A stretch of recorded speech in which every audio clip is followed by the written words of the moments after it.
Can you believe it's nearly been 8 years since I set up Active Families? It's a long time when you think about it, isn't it? Yeah, definitely. Shall we go and get a coffee and then we can chat through the last 7 years? Let's go.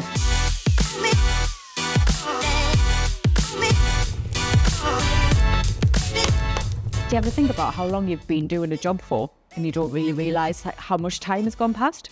Yeah, no, I was thinking 20 years since I set up a fitness company. I was 19. Wow. I was thinking back actually the other day of some of the crazy ideas I've had.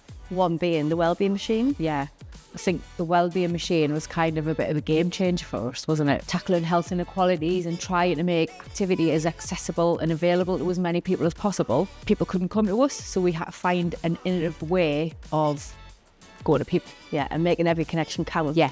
And then we got funding for another year from UKRI to make it even bigger and try it in bigger areas. Do you know, I was working out the other day, we've engaged with over 60,000 people on doorsteps.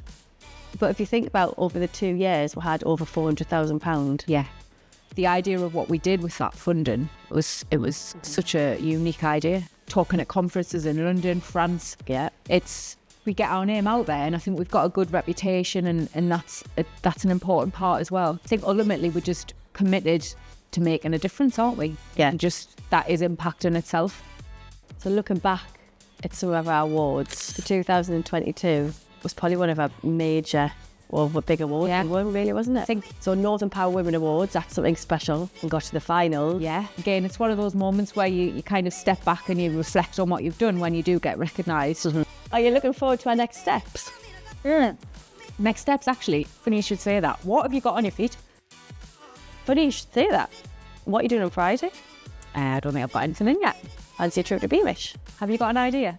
I've got a big idea. I can't do that.